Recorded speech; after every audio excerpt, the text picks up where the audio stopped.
Калыптанган көз караштарды жоюу, кыялдарды ишке ашыруу, бирдей укук, бирдей мамиле. Аймактарда даярдалган теңдик уктуруусун сунуштайбыз.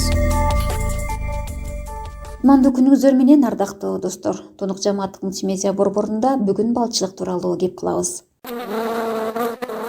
Айзене Жыртакова Актала районундагы Кара Бүргөн айылынын тургуну. Бир топ убакыттан бери балчылыкка кызыгып жүргөн каарманыбыз былтыркы жылы балчы элек сатып алып үй-бүлөсү менен иш баштаган. Балчылыкты таанышыбыздан үйрөндүк деген Айзене арлар тууралуу кызыктуу маалыматтар менен бөлүштү. Кызыктуу жагы өтө экен да бул балдын арынынчы.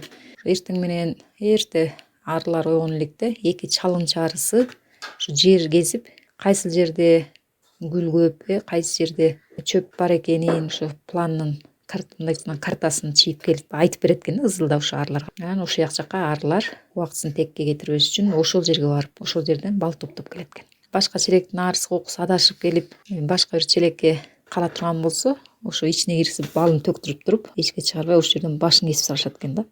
Айзене Жыртакова социалдык келишимдин негизинде мамлекеттен былтыр 100 000 сом каражат алган 49 айымдын бири. Актала райондук эмгек жана социалдык өнүгүү башкармалыгынын сектор башчысы Манас Молдалиевдин айтымында бул долбоор бир канча айымдын ишкерлик кылуусуна жол ачты. Социалдык долбоор ишкерлик үчүн жол ачты. Себеп дегенде ишкер жазайын дегенде, ишкерлик кылайын дегенде ошончо акча каражаты жок болчу да алардын. Мына азыр 100 000 сомдон кайтарымыбыз берип атат. Келечекте бул президентке дагы жогору жакка да бир сунуш кылып долбоор даярдалып атат. Буларга проценти жок 250 000 чейин дагы кошумча акча берсек депчи. Эгерде ал болуп калган шартта 100 000 эмес 300 000 менен ишкерлик жазса, мындан 2-3 эсе алдыга жылуу болот да. Биз мындай бир түшүндүрүп айтып атабыз. Пайда кирешени көбүрөөк алып келген жагында карап көрсөңөр депчи. Мисалы 10 аял биригип алып туруп, бир чакан ишкана ачып алып туруп, бирликтүү иштесе да болот да. Карманыбыз райондун аймагында балчылык аралашып, бул жаатта ишкерлик кылууга аракет кылган жалгыз айым. Социалдык келишим чоң мүмкүнчүлүк түзүп берди деген Айзене балдын мезгилге жараша өзгөчөлүгүнө токтолду. Өзүнчө чоң бир киреше булагы болуп экен да бул балчылык. Коркпогонго аракет кылыш керек экен. Бет башыңа бир конуп алса, ошону кол менен силкпей, же болбосо чочутпаганга аракет кылыш керек экен да. Корко турганын билип калса, ошо ызылдап келип чагып баштайт экен. Чөптүн деле жазындагысы ушу дарытчылык касиетке болот экен. Бул балдын союгураак, жеңил болот экен веси дагы.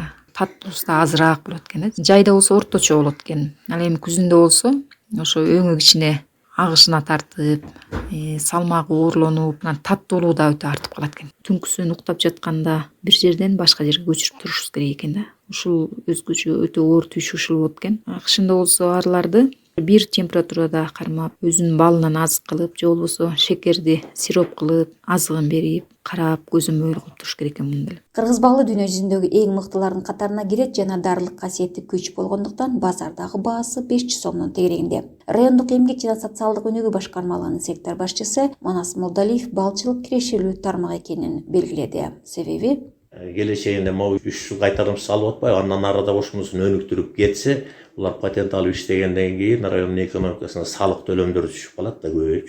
Жылына бир 2-3 кошуп отурсам дагы, ошо менен мындан ары иш алып кетсем дейт. Себеби бал эми азыр өзүңүз көрүп, килограммы дагы жогору болуп калды.